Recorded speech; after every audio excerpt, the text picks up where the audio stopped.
오늘의 말씀은 창세기 25장 34절 말씀입니다. 야곱이 떡과 팥죽을 에서에게 주매 에서가 먹으며 마시고 일어나 갔으니 에서가 장자의 명분을 가볍게 여김이었더라. 아멘. 인생이라는 것은 넓은 길을 가는 거지만 가는 도중에 작은 함정들을 우습게 보면 안 됩니다. 인생은 늘 세세하게 자신을 살펴보는 인생이 행복한 인생이 됩니다. 그래서 오늘 저는 창세기 25장 후반부, 26장 전반부에 나오는 이 이야기를 통해서 인생이 함정에 빠지지 않으려면 어떤 지혜와 하나님의 말씀을 가르침으로 받아야 될까라는 생각을 좀 나누려고 합니다. 지난 시간에 에서와 야곱이 태어난 이야기를 여러분에게 들려드렸죠. 쌍둥이가 태어났습니다. 그런데 우리 교회도 쌍둥이들이 많이 계시던데 쌍둥이는 거의 비슷하게 태어나는 거 아닙니까? 오늘 성경에 보면 에서가 시간은 안 나와 있지만 대체적으로 한 1분 먼저 나왔겠죠. 그리고 억울하게 발 뒤꿈치를 붙들고 야곱이 태어납니다. 그러나 단 몇 초라도 1분이라도 먼저 태어나면 그게 형이기 때문에 에서가 형이 되는 거예요. 이때까지만 해도 에서와 야곱 두 사람은 먼저 나오고 나중 나오고 형 동생이 그렇게 중요한지 몰랐습니다. 그러나 할아버지 아브라함을 통해서 하나님이 장자의 축복권이라는 것을 주셨다라는 것을 가르침을 받으면서 자라면서 이 장자의 복, 먼저 태어나는 게 얼마나 중요한 건가를 서서히 알게 되는 거예요. 이때부터 에서와 야곱은 눈빛이 달라집니다. 구약 성경에 보면 장자가 받는 축복은 크게 두 가지로 나눌 수 있어요. 첫째는 세상적인 복을 장자는 많이 받습니다. 우선 부모의 유산을 2배로 받습니다. 이스라엘 사람들이 굉장히 지혜로운 거예요. 왜냐하면 장자가 부모님을 나중에 모시기 때문에 부모를 모시는 그 장자에게는 재산을 애초부터 2배를 더 주는 거예요. 그리고 보통 그 집안의 모든 대소사의 결정권을 장자가 갖습니다. 두 번째 복은 영적인 복인데 하나님께서 이 땅을 구원할 메시아를 이미 보내시려고 계획하죠. 근데 그 흐름이, 그 가계도가 누구한테 가요? 장자에게 가는 거예요. 통로가. 그러니까 엄청난 거죠. 또 그 가정의 영적인 축복권, 이것을 장자가 갖습니다. 그러니까 장자가 된다는 건 단 몇 분, 1분 사이로 몇 초 사이로 먼저 태어났어도 내가 장자라고 부름을 받는 건 엄청난 거예요. 그래서 그랬는지 이 사실을 알게 된 형 에서는 내가 장자라는 것 때문에 늘 자신감이 넘쳤어요. 반면에 야곱은 그게 늘 억울한 거예요. 아니, 쌍둥이로 태어났는데 거의 비슷하게 태어났는데 형에 비하면 나는 갖는 권리가 너무 없는 거예요. 얻는 게 없는 거예요.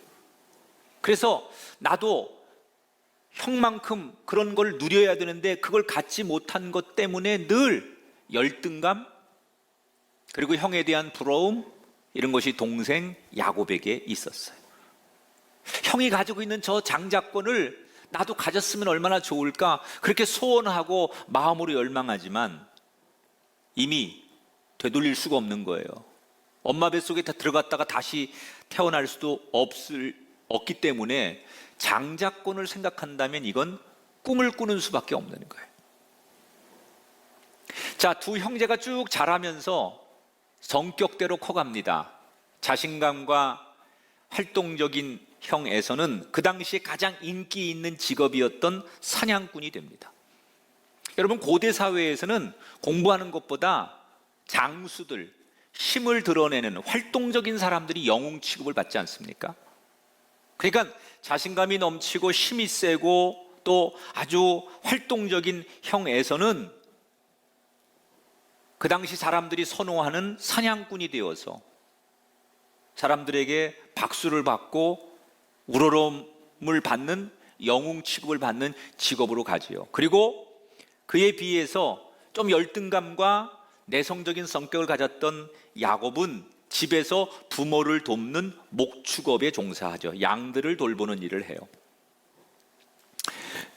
그렇게 두 형제가 자라는 가운데 오늘 성경에 어떤 사건이 하나 일어납니다. 하루는 동생이 집에서 음식을 장만하고 있었어요. 성경에는 붉은 죽을 끓이고 있다 그러는데 그냥 통상적으로 아마 팥죽을 쓰고 있었을 것이다 이렇게 이제 얘기하죠. 근데 때마침 밖에 사냥을 나갔던 형 에서가 돌아오는데 그날따라 한 마리의 사냥감도 얻지를 못하고 돌아온 거예요. 그리고 쫄쫄이 굶었어요. 집에 들어오자마자 너무 배가 고픈데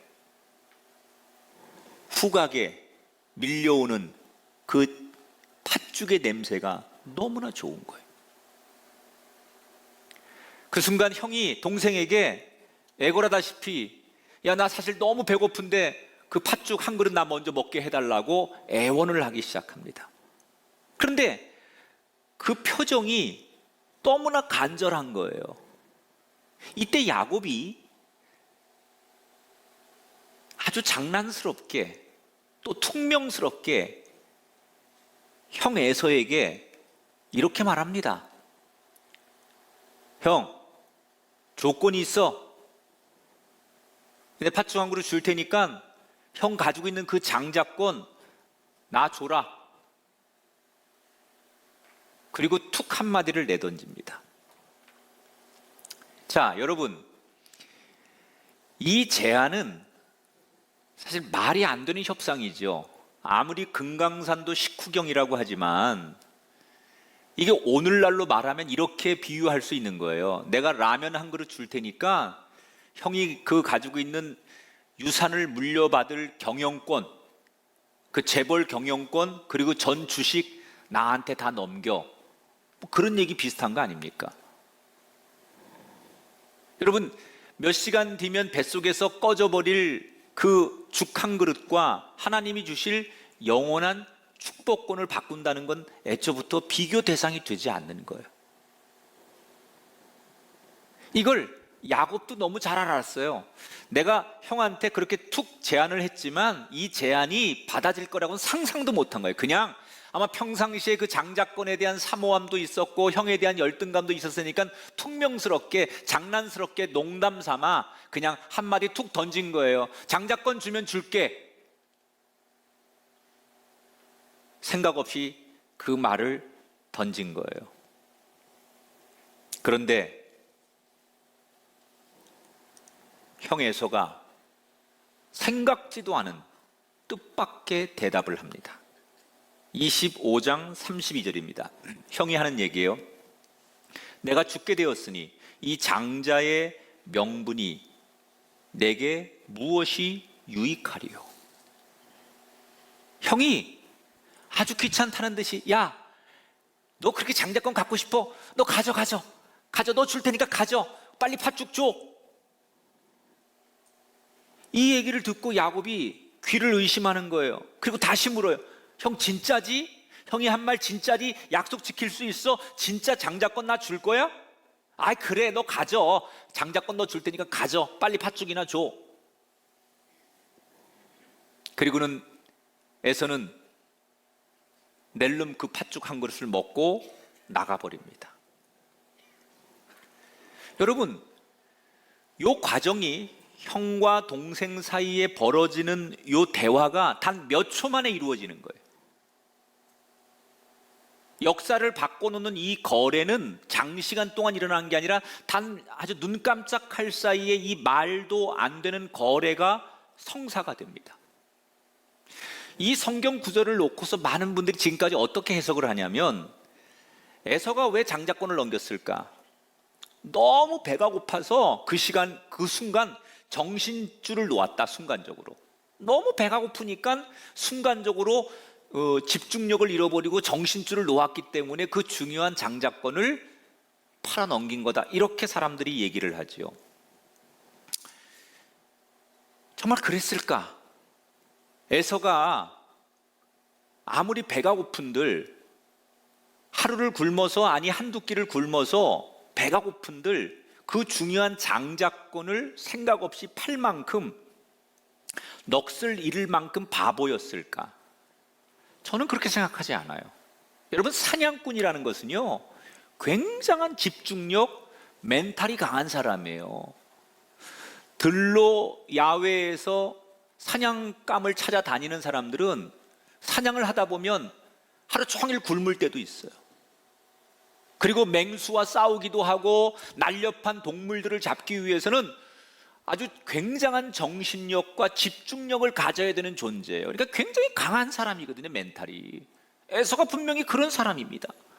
그런데 겨우 한두 끼 굶어서 배고프다고 정신을 잃고 집중력 없이 장자권을 그냥 생각 없이 넘겼을까? 그렇게 멘탈이 약하거나 연약한 존재가 아닙니다. 그럼 왜 장자권을 넘겼을까? 거기에는 에서가 또 다른 계산이 있었던 거예요. 어떤 계산이 있었느냐? 늘 일상 속에서도 동생은 자기한테 뭐 형은 나보다 1년 먼저 태어난 것도 아닌데 장자라고 형이 다 좋은 건 다 가져가고 형이 다 몰빵했어. 난 뭐야? 뭐 이러면서 투덜거리는 동생과의 대화를 기억했던 이 형은 그날도 똑같이 투덜거리는 동생에게 어떤 마음으로 장자권을 준 거냐?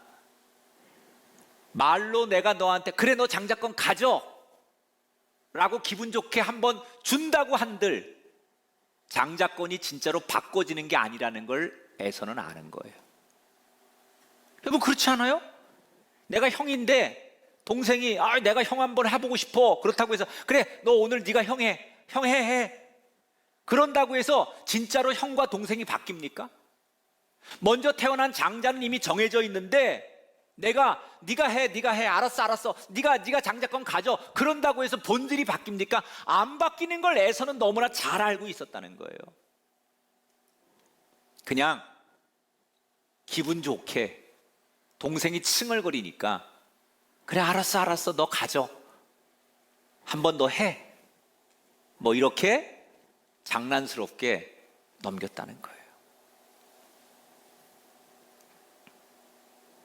그냥 한 번 준다고, 내가 한 번 그렇게 얘기한다고 본질은 안 바뀔 거니까, 내가 너한테 장자권 준다고 한들 이 가치가 변하는 건 아니니까, 어차피 아버지 이삭에게 장자는 나고 이건 이미 정해져 있는 거니까 내가 너한테 가져라고 말한다고 진짜 가져지는 게 아니니까 쉽게 주었다는 거예요.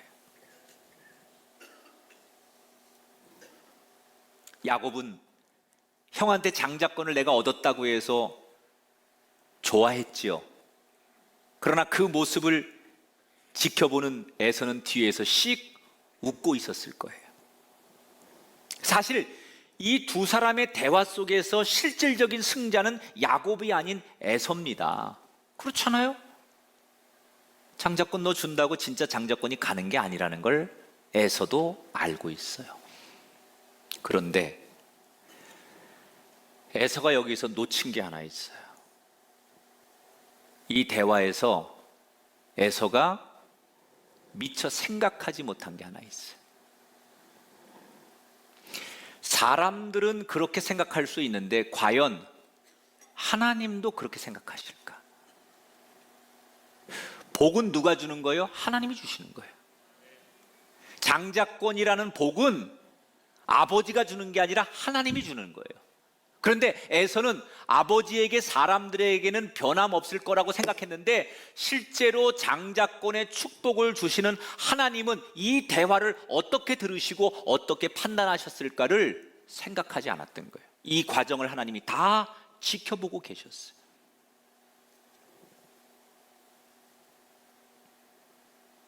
정말 하나님도 에서처럼 생각하셨을까? 자, 오늘 성경에 하나님은 이 장면을 어떻게 평가하는지 34절을 같이 한번 읽어보겠습니다. 시작. 야곱이 떡과 팥죽을 에서에게 주매 에서가 먹으며 마시고 일어나 갔으니 에서가 장자의 명분을 가볍게 여김이었더라. 하나님 뭐라고 평가하세요? 에서가 내가 너에게 준 이 영적인 축복권, 장자의 축복권을 가볍게 여기는 것을 하나님이 보셨다는 거예요. 에서는 인간적으로 세상적으로 그냥 한번 농담처럼 줬다가 얼마든지 뺏을 수 있다고 생각하고 그래도 된다고 생각했어요. 그런데 이게 에서가 평생 땅을 칠 함정이 되는 거예요. 한 번은 괜찮겠지, 한 번 정도 그렇게 해도 별일 없겠지, 인간적인 생각. 그런데 이것을 보신 하나님이 다 기억하시는 거예요.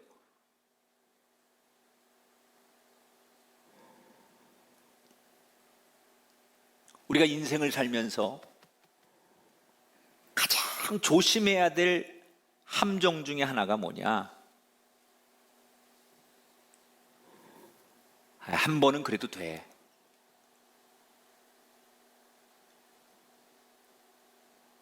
이 한 번쯤이라고 하는 얘기. 이거 어떻게 보면 굉장히 지혜로운 얘기입니다. 야, 한 번 정도는 그렇게 해도 돼.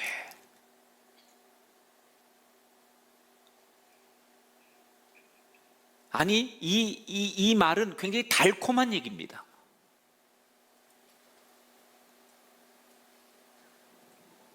얼마나 지혜로운 얘기입니까? 야, 지혜롭게 한 번은 그렇게 해도 돼. 너무 그렇게 딱딱하게 하지 말고 한 번만 그렇게 해. 이게 함정이라는 거예요. 혹시 이 자리에 이 말씀을 들으며 내가 바로 그 사람인데 라는 괴로움이 있으시다면 철저하게 회개하시고 다시는 딱 한 번의 함정에 빠지지 않는 저와 여러분 되기를 축복합니다. 자, 이렇게 에서와 야곱은 장자권을 놓고 치열한 신경전을 벌입니다. 그런데 오늘 성경 25장에서 갑자기 26장으로 넘어가면서 에서와 야곱 얘기가 잠깐 멈추고요, 이삭 얘기가 나와요. 이삭 얘기가.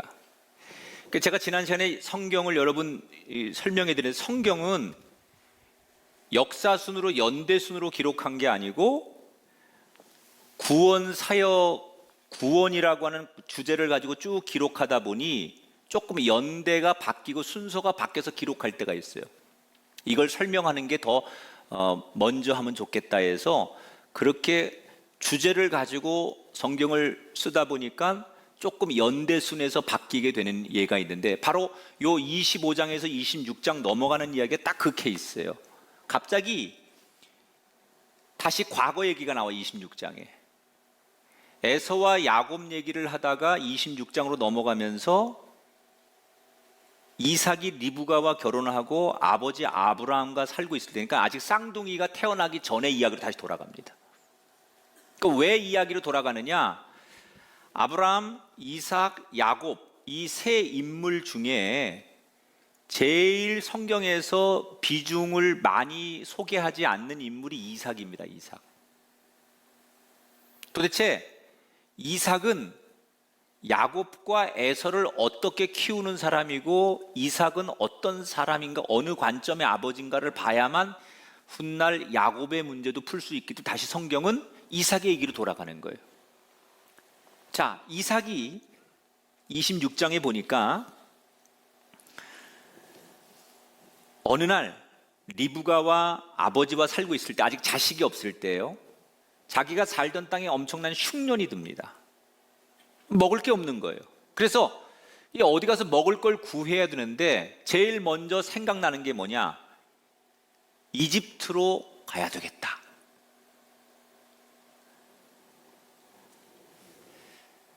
그런데 이삭이 고민이 되는 거예요.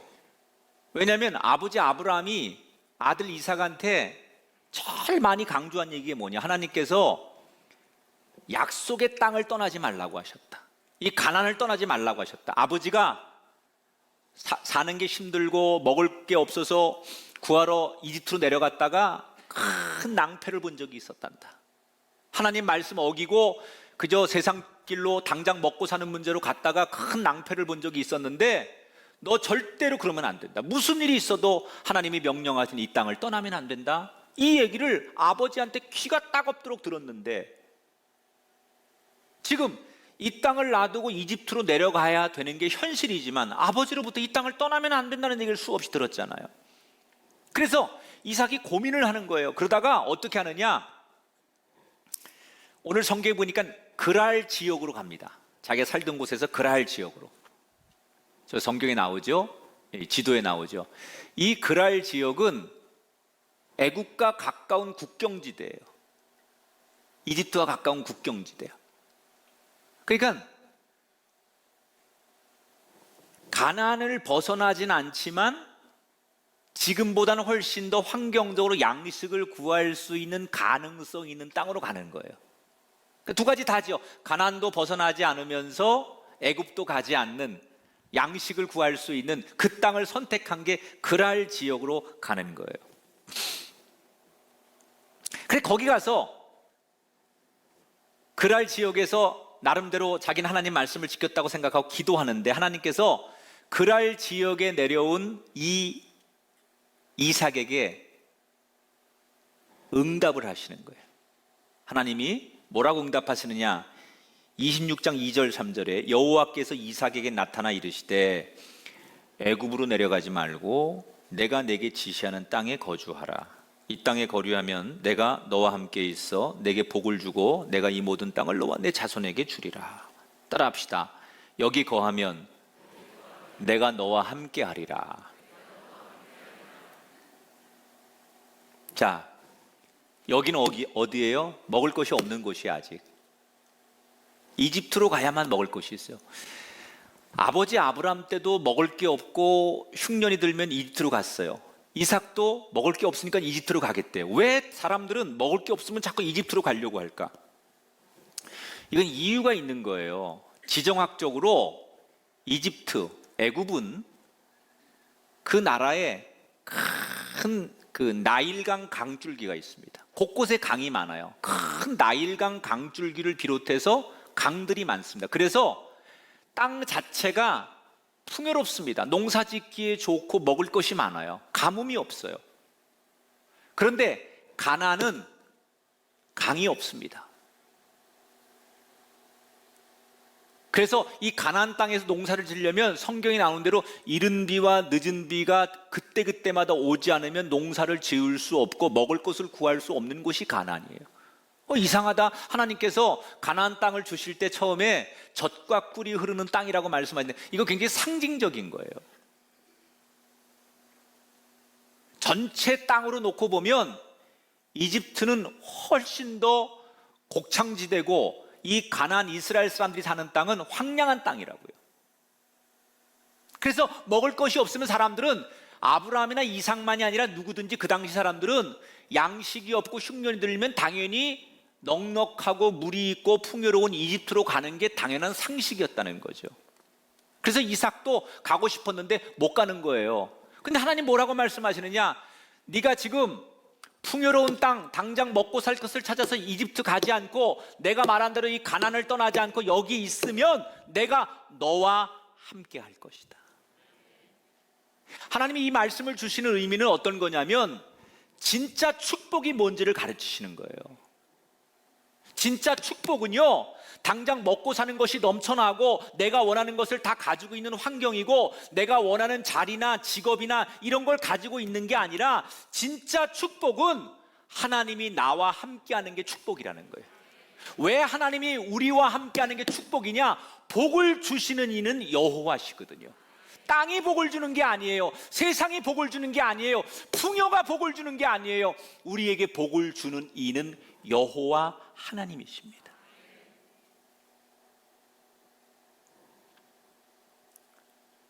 여러분, 지금 여러분이 살고 있는 땅이 여러분의 인생이 가정의 경제 상황이 넉넉하지 않을지라도 풍요로운 나일강이 흐르는 넉넉한 인생과 여러분이 원하는 인생만큼의 제공을 받지 않는 삶일지라도 하나님이 나와 함께 하시면 고달픈 내 인생길에 하루하루 열심히 살아야 되고 겨우겨우 살아야 하는 내 인생이고 자식들 키우느라고 고생하면서 근심하고 살 수밖에 없는 내 인생이지만 여전히 나와 함께 하시는 하나님이 내 인생에 동행하신다면 여러분은 분명히 축복을 받은 사람이라는 거예요. 지금을 보장하는 애굽으로 달려갈 것이냐, 미래를 보장하는 하나님의 약속의 말씀에 엎드릴 것이냐, 이것이 그리스도인의 딜레마예요. 그런데 성경에 나오는 모든 영웅들은 당장 먹을 걸 찾아서 가는 게 아니라 지금 아무것도 보이지 않아도 하나님을 신뢰하기 때문에 결국 미래의 주인공이 되는 사람들이에요. 사랑하는 여러분, 내려가지 마시고 글 아래 머물렀던 이삭의 인생이 저와 여러분의 인생이 되기를 축복합니다. 근데 여기서 이삭이 큰 해프닝 하나를 만나죠. 이 글 아래 머무는 동안에 하나님이 이제 그렇게 이삭을 축복하시고 위로하시면서 그 글 아래 머물러 있는데, 그래서 글 아래 머무는 거예요. 어떻게 될지 모르지만 하나님께서 있으라고 하니까 있는 거예요. 그런데 글 아래 있는 동안에 마음속에 불안감이 하나 있었어요. 어떤 불안이냐면 자기 와이프 리브가가 너무 예쁜 거예요. 그래서 혼자 이런 생각을 합니다. 아직 그 리브가는 아기를 출산하지 않았어요. 그러니까 굉장히 젊을 때고 아름다운 외모를 가졌던 거죠. 근데 남편 이삭이 이 낯선 땅에서 내 아내를 탐내는 그 이웃 남자들이 내 아내를 욕심내느라고 나를 죽이면 어떡하지? 여러분 이거 어디서 많이 들은 얘기 아니에요? 자기 아버지 아브라함이 늘 그랬잖아요. 그래서 와이프라고 안 하고 여동생이라고 해가지고 망신 당하고 꼬이고 그런 적이 한두 번이 아니었는데 아들도 그러네. 아들도 유전이야, 유전. 아들도 그래. 이삭도 그러는 거야, 이삭도. 그래서 자기 아내 리브가를 아내라고 안 하고 사람들에게 여동생이라고 소개하는 엄청난 죄를 대를 이어 짓게 돼요. 근데 왜 그랬을까? 왜 아버지도 그러고 아들도 그랬을까? 그러는데 여러분, 이 당시는, 이 고대 사회에는 윤리와 법보다는 심의 논리가 지배하던 세상이에요. 그래서 진짜로 이런 일들이 많이 있었습니다. 그냥 사람들을 뭐 정말 납치하고 그러기 위해 사람을 죽이고 이런 것들이 판을 치던 세상이었기 때문에 아브라함과 이삭만이 아니라 다른 남자들도 이런 일들로 근심하고 염려하고 이런 일들이 많이 있었다는 거예요. 근데 성경에 아브라함과 이삭의 얘기가 기록됐을 뿐이지 다른 사람들도 그 당시에 그런 일들이 많이 있었는데, 아무튼 이삭이 자기 아내를 아내라고 말하지 못하고 여동생이라고 속이게 됩니다.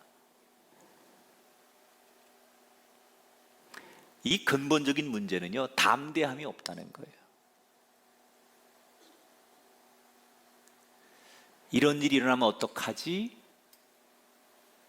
이것이 두려움이거든요. 여러분, 신약 성경에 베드로가 예수님 잡히시던 날 밤에 계집종 앞에서 예수님을 3번 부인하는 이유는, 근본적인 이유는 뭐죠? 담대함이 없었던 거예요. 죽으면 죽으리라. 예수님 말씀과 약속을 기억하지 않고 두려워하는 거예요. 그 두려움이 결국 죄를 짓게 만드는 거예요. 여러분, 저와 여러분이 정말 두려워해야 할 것은 세상의 소리와 세상에 보여지는 것을 두려워하지 말고 역사하시는 하나님을 두려워해야 될 줄 믿습니다. 살아계신 하나님을 두려워해야 될 줄 믿습니다. 그런데 이렇게 어처구니 없는 거짓말을 한 이 이삭에게 자기 아내로 인해서 아무 일도 안 일어나요. 문남자들이 아내를 탐내거나 아내를 탐내느라고 자기를 해하지 않아요. 어떻게 그런 일이 있냐? 성경에 나오는데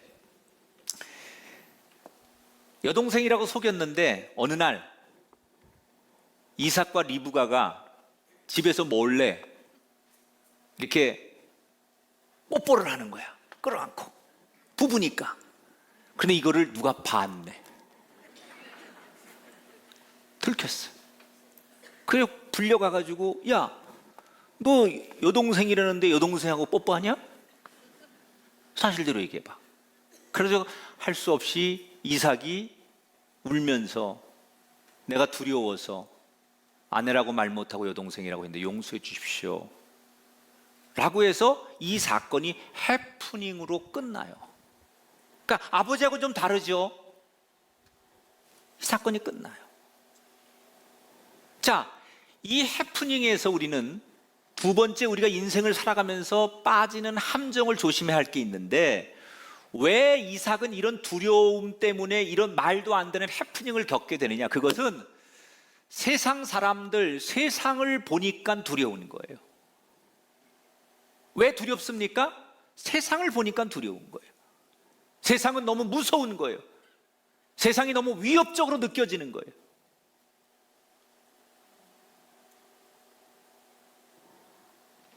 오늘 많은 그리스도인들이 교회 와서는 은혜 받고 예배 드릴 때는 힘이 나다가도 다시 일상으로 가면 좌절하고 두려워하는 이유가 뭐냐? 우리가 살아가는 세상이 너무나 무서운 거예요.